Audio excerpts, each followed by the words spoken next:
Dünya Uygur Kongresi'nin kuruluşunun 20. yıl dönümünün anma etkinliklerinin önemli bir parçası olarak 4 Mayıs'ta Doğu Türkistan'ın sömürülmesinin uluslararası hukuk temeline değerlendirilmesi konulu özel bir toplantı düzenlendi.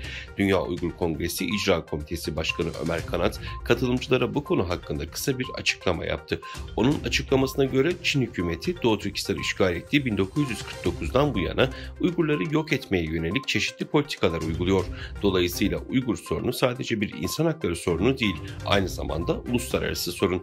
Amerikalı uluslararası insan hakları hukukçusu Michelle Van Walt konuşmasında tarihsel olarak Çin kavramını ve Çin kelimesini ulus, bölge ve hükümet açısından ele alarak detaylı bir şekilde anlattı. Bu konuda Doğu Türkistan eski çağlardan beri Çin'in bir parçasıdır veya Çin devletinin bir parçasıdır iddiası tamamen yanlıştır dedi.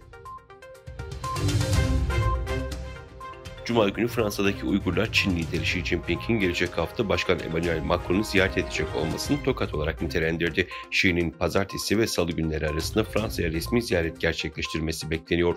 Avrupa Uygur Enstitüsü'nün kurucusu ve Fransız vatandaşı Dilnur Reyhan, kendisi ve diğerlerinin Çin liderinin ziyaretine kızgın olduğunu ifade etti.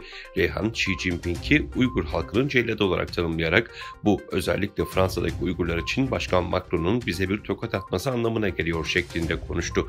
Öte yandan İnsan Hakları İzleme Örgütü 3 Mayıs'ta yaptığı açıklamada Xi Jinping'in ziyaretinin Macron için Çin hükümetinin ağır insan hakları ihlallerini gündeme getirmesi için bir fırsat olduğunu vurguladı.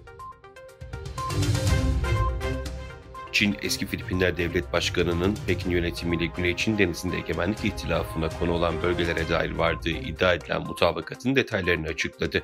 Çin'in Manila Büyükelçiliğinden yapılan açıklamada eski Filipinler Devlet Başkanı'nın 2016'da Pekin'i ziyaretinde iki ülkenin ihtilaflı adalar çevresinde hareket tarzına ilişkin geçici özel düzenleme üzerinde anlaştığı iddia edildi.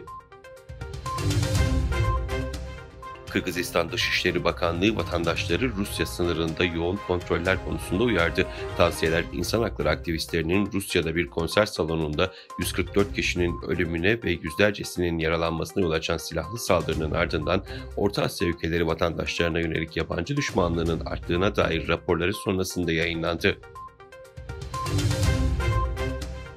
İngiltere'de yerel seçimlerde Londra'nın 2 dönemdir belediye başkanlığını yapan İşçi Partisi'nin Müslüman adayı Sadık Kağan 3. kez seçildi. Oyların yaklaşık %44'ünü almayı başaran belediye başkanı en büyük rakibi Muhafazakar Partili Susan Hoole'un 11 puan önünde yer aldı.